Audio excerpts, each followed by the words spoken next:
Market View on Money FM 89.3. Well, the year has been marked by the COVID-19 pandemic's impact on the global economy, and also how it has accelerated certain shifts, especially technological shifts like digital adaptation and innovation. Among them is the technology blockchain, which is known more widely as the underlying technology behind many cryptocurrencies, but also as the potential future for secure transactions, being based on a distributed, decentralized public ledger. Well, has the adoption of blockchain been accelerated and the demand for blockchain actually bolstered because of the COVID-19 pandemic and the many seismic shifts it's caused in various industries? Well, to discuss the trends in blockchain and how it's been impacted by COVID-19, we're joined today by two gentlemen from NTT Data Singapore. We have Krishnappan Ramanathan, who's the managing director of NTT Data Singapore, and he's also joined by NTT Data's business lead for intelligent automation, Mr. Patankar Pramod. Gentlemen, thank you so much for joining us today on Money FM 89.3. Glad to hear you're both safe and in good health right now, and welcome to the broadcast, folks. Hey, thanks, JB. I think we're all doing good. It's good to hear you today. All right. Thank you. Appreciate your time, John. All right. So, gentlemen, let's quickly lay out what blockchain is, because it is heralded as the future for security. But when you talk about blockchain and describe it as distributed, decentralized public ledgers, it seems antithetical to what security is. Can you help lay out very quickly for our listeners what blockchain is and why it becomes more secure despite these descriptors? Sure, thanks. So, as you know, the concept of blockchain started when Satoshi Nakamoto, and nobody knows is that a person, a group of person, or an entity, started Bitcoin in 2008-2009, designing a new system that would allow the creation and transfer of electronic cash without trusting any central authority, banks in this case. So, blockchain today, as we know, is a system of recording information in a way that makes it difficult or impossible to change or hack or cheat the system. So blockchain today, as it is known as a digital ledger of transaction that is duplicated, distributed across the entire network of computer system on this platform called blockchain. So each block in the chain contains a number of transactions, and every time a new transaction occurs on the blockchain, a record of that transaction is added to every participant's ledger, making it more secured, transparent, and very robust. All right. So basically, because it's laid out across these multiple servers and multiple ledgers, also it makes it difficult to change to hack or to alter some of the data, because you'd have to alter it across all of these particular ledgers or source of information. Am I understanding that correctly? Absolutely. All right, so let's talk about the adoption of blockchain. Has it actually been accelerated during the COVID-19 pandemic, gentlemen, along with the broader digital and online shift? And if so, can you give us examples of whether or not, of how the demand or the importance of blockchain has been stressed because of the current situation? So, when we talk of this current situations, blockchain will surely not prevent the emergence of the new viruses itself. But what it can do is create the first line of rapid protection through a network of connected devices whose primary goal is to remain alert about the disease outbreak. Therefore, the use of such blockchain-enabled platforms can help prevent these pandemics by enabling early detection of epidemic, fast tracking of drug trials, and impact management of outbreaks and treatment. So the way you see the whole blockchain is emerging, and I repeat this fact that it can't stop the emergence of the disease, but it can actually help not spreading the disease. For example, we are working with one of the key government agencies and some other customers also to create a product where you digitize the receipts, meaning the transaction of receipt hand to hand will reduce. And for any such cases which happens in future, blockchain technologies like the product I'm talking about will help reduce it. Okay, we're still speaking to Mr. Patankar Pramod, the business lead for intelligent automation at NTT Data Singapore, and Mr. Krishnappan Ramanathan, the managing director for NTT Data here on Money FM 89.3. So we've talked about how blockchain has been adopted in the fight against COVID-19, folks, but how has it been adopted, and have certain sectors and industries begun adopting blockchain because of the challenges of COVID-19 to their operations? More importantly, have we also seen blockchain improve their bottom line and operations in terms of both profits and revenues? Right, yes. I think the blockchain technology is emerging as a future. So in 2018, about $2 billion was invested in blockchain solution, building blockchain solutions.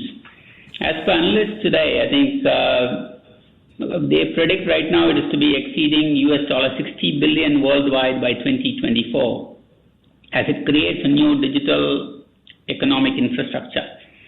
So the blockchain market is moving pretty rapid mode as the digital economy takes hold at this moment. So right now, the digital data is managed over real time over the internet, and blockchain is spurred by more modern ways to manage global transactions across national borders at this point of time.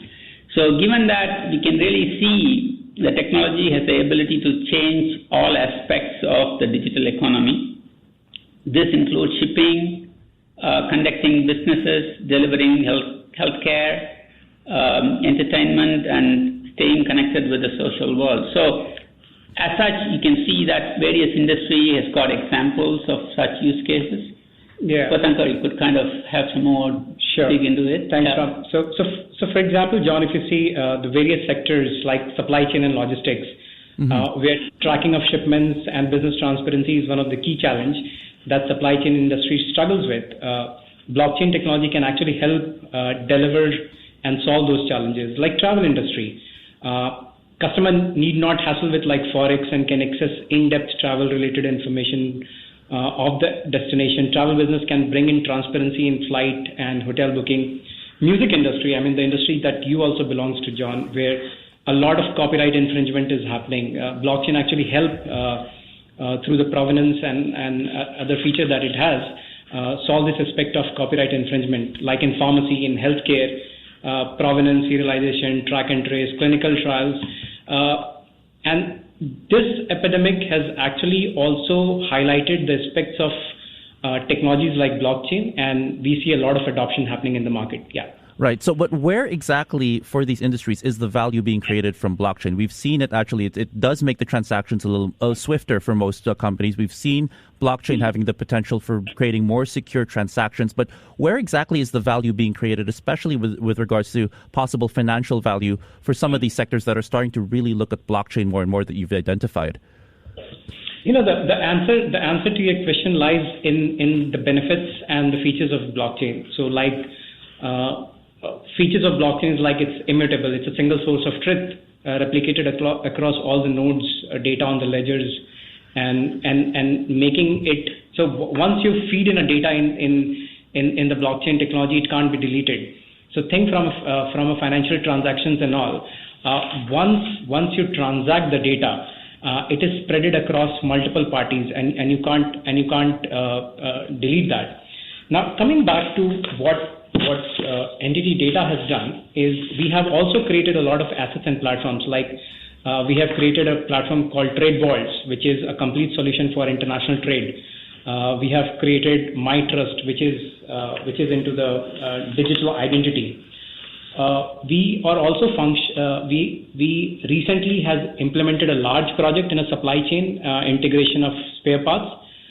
It's a multi-country implementation of Europe's largest auto OEM. With a quick payback time of an ROI of 200%. So you see how blockchain is solving these aspects and ensuring a large operational efficiencies across the industry, not just financials, but talking about supply chain or manufacturing or automotive, logistics company across everywhere.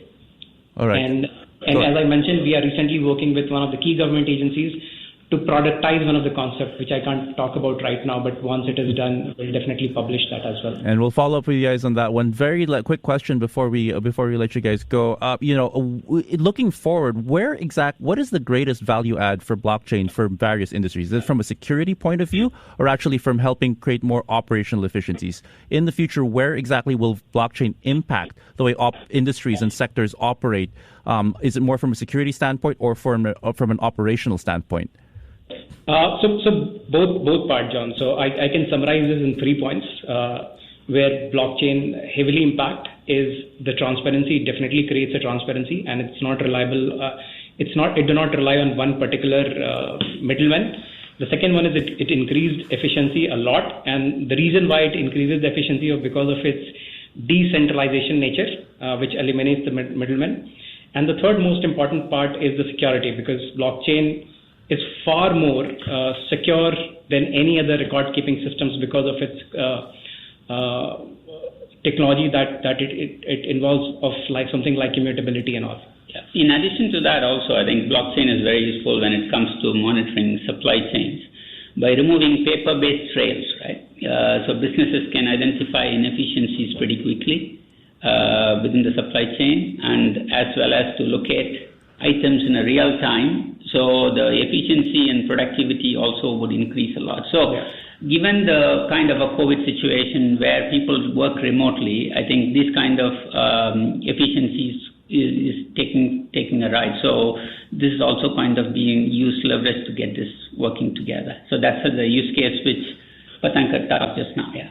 All right, fair enough. I'd like to thank Mr. Krishnappan Ramanathan, the Managing Director for NTT Data Singapore, and Patankar Pramod, the Business Lead for Intelligent Automation at NTT Data as well, for joining us today on Money FM. I'd like to, as always, I wish you and your loved ones continued good health and safety during these times, and we thank you so much for taking the time to chat with us today. Have a great afternoon ahead, sir. You too, JP. Yeah. Before acting on the information on Money FM, please consider if it's suitable for your own investment objectives, financial situation, and risk tolerance. To listen to more great interviews, download our podcasts at moneyfm893.sg or download the SPH radio app available on Google Play or the App Store.